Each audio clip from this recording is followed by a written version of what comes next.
Hey, what's up, y'all? It's Rob from Whole Health Connections, and so in this video, I want to talk a little bit about hair loss.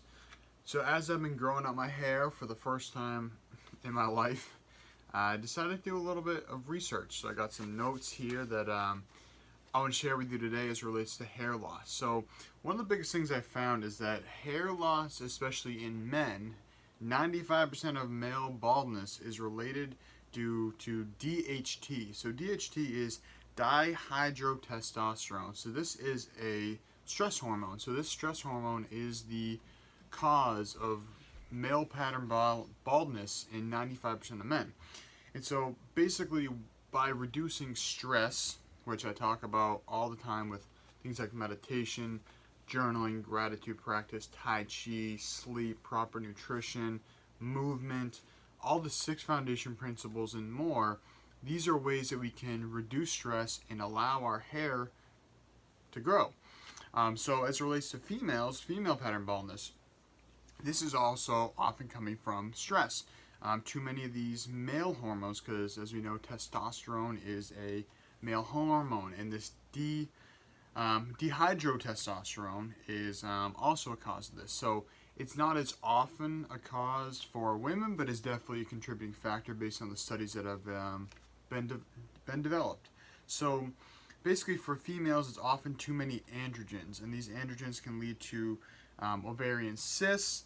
It can also come from birth control pills, pregnancies, menopause. So basically it can be a combination of factors, which us men don't have as many of those factors, as we're likely not getting pregnant, being on these birth control pills, having menopause, or any of that type of stuff. So as I said, DHT is definitely partially responsible for baldness in women as well, which again, heredity can be a factor. So genes can definitely be a factor in baldness in both men and women. But I think as we're starting to realize as a culture and a nation is that our genes do not define us, is that our genes can be turned on or left dormant. So based on our lifestyle, based on our level of stress, these, let's call them bad genes, baldness genes, can be left dormant. So you think of, let's see, something like herpes. So, and if you've ever met someone with herpes, they say, oh, when I'm stressed, that's when I break out. So as you can see, people have this inside them, this virus, let's call it, for herpes, which is only activated in a state of stress. So same thing with genetic expression. So I don't know of anyone that's just born with cancer or born with any of these other illnesses. Oftentimes it is the state of a lifestyle that can activate these diseases, put our body into a state of dis-ease, which tends to stem from stress and inflammation. So hair growth and color retention can be shown to fade after 3 to 6 months of the stress. So it may take our body a little while to catch up, because it's so focused on the stress that it takes a while before these symptoms start to show up. So you could have had a traumatic event up to 6 or even more months ago, and now you're starting to lose your hair. And you're like, why is this happening now? And a lot of times too, that can be, we're still holding on to that stress. So stress may have become so chronic at this point that we're still getting these symptoms of hair loss, of hair loss of color in the hair. So this can keep happening until we deal with that stress. So as I talk about so often, is that stress is so important to just, take control of. Take control of your stress. Be aware of that stress. Living in a state of chronic stress is not normal, and it is not healthy. So with that being said, what can we do to help with our hair growth, help with any sign of baldness, whether we're a man or a woman? So one thing that I found was interesting is that wearing hats, hair extensions, any sort of scarf around the head, anything that is putting pressure on the hair, the scalp, causing tightness, maybe cutting off circulation, that's going to be something that may cause the hair to stop growing or fall out. because it's putting pressure on it. So essentially, it's weakening it. Like you figure, if you're just constantly pressing on something, it's going to wear out over time. And I think a great example for my own life, when I was a call firefighter, a lot of the full-time firefighters, you could see their leg hair. You could see exactly where their boots came up to, because it's that constant pressure, that constant friction. So you think of a hat. If you're constantly wearing a hat, a lot of times you see these guys that are bald on the top as they're wearing the hat, and then they kind of got the bottom still as hair, because you're cutting off that circulation. Maybe you're not getting the proper nutrients. You're not getting the sun on your scalp to stimulate some of that growth. So point being, try to avoid putting pressure on your head, and take the time to massage your scalp. Get that circulation back there, because again, if we're not massaging our head, maybe massaging the back of our neck, any area that we want to grow hair, we want to take care of. So just like anything, after a workout, let's say you stretch, maybe get a massage for your muscles, foam roll, you're bringing circulation to break up that lactic acid. So same thing with the hair. Let's massage the scalp, give yourself a nice scratch, get some stimulation going there, and circulation stimulated, I should say. So, as it relates to nutrition, I think we can all agree on the fact that if we're eating unhealthy foods, that's going to affect our body in a myriad of ways. And conversely, if we're eating healthy foods, that's also going to affect our body. So, the first thing that we can do as it relates to hair loss is stop eating processed foods. So anything that has hydrogenated oils, trans fats, that's putting a lot of stress on our body, a lot of stress on our system, and the last thing our body's going to care about is growing our hair. So if we are, consuming all this garbage, and then our body's so focused on detoxifying and digesting and assimilating and eliminating and getting all this junk out of our digestive system, you think it's going to care? It's like, well, the hair isn't a part of survival. I'm going to focus on the essential parts. And so by eliminating that, that's also eliminating inflammation. So as we talked about earlier, stress and inflammation being the root cause of many diseases. So if we're reducing inflammation, we're reducing stress, the stress in our body to digest and eliminate a lot of these toxins, that's going to help with our hair growth, which may seem inadvertent, but it will definitely have that connection. So I think I mentioned earlier, sleeping more, giving our body time to repair, to relax, to recover, so it can really take care of the essentials first. So if you're only sleeping, let's say 6 hours a night, and you're waking up tired, your body's going to take care of the essentials first. It's going to take care of like your brain, your heart, your gut, your major organs. Hair is going to be, the last thing it cares about. Hair, nails, maybe a brittle nails, all these things are going to be affected. And so one thing that I've been really trying to figure out is how can I nutritionally boost that.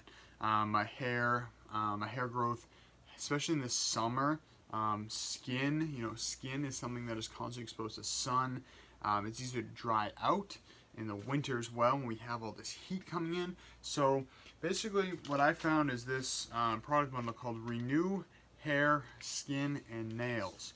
So I'm going to talk about some of the ingredients in here. So Hishu is a Chinese herb which has been known to restore hair and color. So essentially a little background about this is there was this guy in China who wanted to look healthier, feel healthier, have more vibrant hair because his hair was graying. And so an herbalist told him to go find this herb and consume it. And, the story is, which is believed to be true, and who knows, but basically he started to get that black color back in his hair naturally. Again, this is supposedly hundreds of years ago, or however long ago it was, before a lot of these dyeing, color dyes that we're using on our hair. So that's the first one, and that's in here. So all the ingredients we're going to be talking about are in this, which is why I really like this product bundle. So saw palmetto is an anti-androgen, which lowers DHT. So just like we were talking about earlier, a high androgen count and high levels of DHT were linked to in both men and women.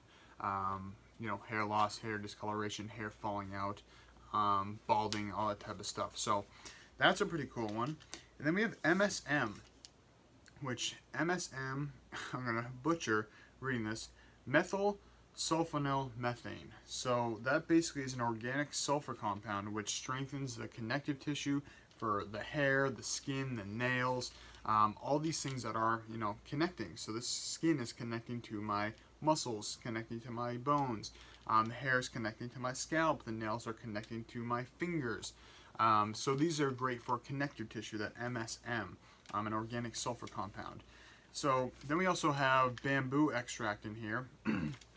And if you know anything about bamboo, bamboo is one of the fastest growing plants, probably fastest growing anything, as bamboo is extremely resilient. If you've ever tried to cut down bamboo, you realize that their roots are so deep, so thick, they're having shoots growing out everywhere. They grow so fast. I believe they're the fastest growing plant in the world, one of the strongest plants in the world. So again, this is something that helps to stimulate that growth, the strength of the hair, prevent it from falling out. So a fun fact I also learned about hair, is that all hair is a different shade of red. So red is the natural shade of hair. And at first I was like, what? How is that possible? That doesn't even make sense. We have people with blonde hair, we have people with black hair, sleek, that dark midnight black hair.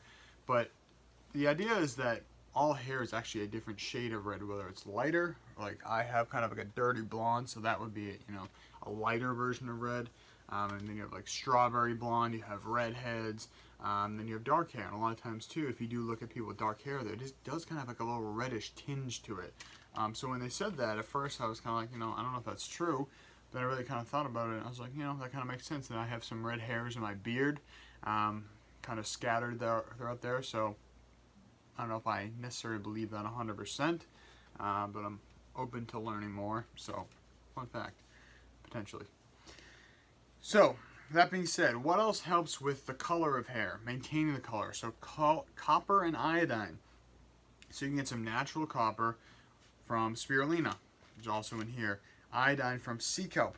So, both of these, especially sea kelp, has a lot of studies about how this has helped with hair coloration. So, basically by adding these in there, it's helping with the hair growth and the hair coloration to, maintain that healthy, vibrant look of the hair. Another thing in here is ginger root. So ginger has fatty acids that keep the hair from drying out. So those fatty acids help to keep the moisture in the hair. So, maybe if your hair is feeling dry, you take some ginger root. It's going to create that heat in the body and then reduce inflammation. So it's causing heat, causes your body to moisturize, and then removes inflammation. So that was a pretty cool way of describing it as I was doing this research about how that all works together. So basically, there's all those ingredients in this grape seed extract, which is something that has been shown, whether used topically on the scalp or consuming it, can also help with hair strength, hair growth, and all that type of stuff. So yeah, just wanted to share this. This is I was doing this research, and I thought it was a very interesting topic. As I said, as my hair has been growing, I'm growing it out for the first time ever. If you know me, I've always had a buzzed head, maybe a little on top, but for the most part, it was shaved on the sides. Especially when I was doing my on-call firefighting or the Air Force, ROTC for that bit of time, or as a swimmer, so you didn't want to have any hair to reduce any sort of drag. So, it's just part of my lifestyle. I always had a buzzed head, short beard or no beard. So yeah, as I've been growing this hair out, it was something I was like, I'm going to learn a little bit more about this. So I just want to share this with you. This hair, skin, and nails has been really cool too as it relates to my nails. Typically I would cut my nails like once a week. Now they grow so fast, and I definitely attribute it partially to this. Obviously other lifestyle modifications, reduce stress, improve sleep, better nutrition as a whole. But I definitely feel that this has improved the growth of my nails and the strength of my nails as well. I used to have two nails actually, one on each finger that was always split. Those have gone away. So yeah, renew hair, skin, and nails. Pretty cool stuff. But as always, it all starts with reducing stress, improving the 6 foundation principles: moving, thinking, breathing, nutrition, hydration, sleep. So get those 6 foundation principles under control, reduce stress, reduce inflammation, and, try this out. Put a link in the description here. Love for you to check these out. Renew hair, skin, and nails. Some cool stuff. I got a $50 gift card code. that you can use in your first order when you spend $75 or more. So that's pretty cool. You get a couple of these. They're pretty cheap. I don't know the exact number, but definitely less than $50. So yeah, put the link in there. Thank you for watching. Hope you learned something, because as I said, I was pretty amazed with the research I did here, and how a lot of these herbs that I learned about are actually right in here. So it was, kind of pack the punch and really confirm the fact that I was using something good. So thank you for watching. Appreciate it. Check the link in the bio for your Renew Hair, Skin, and Nails. Talk soon. Peace.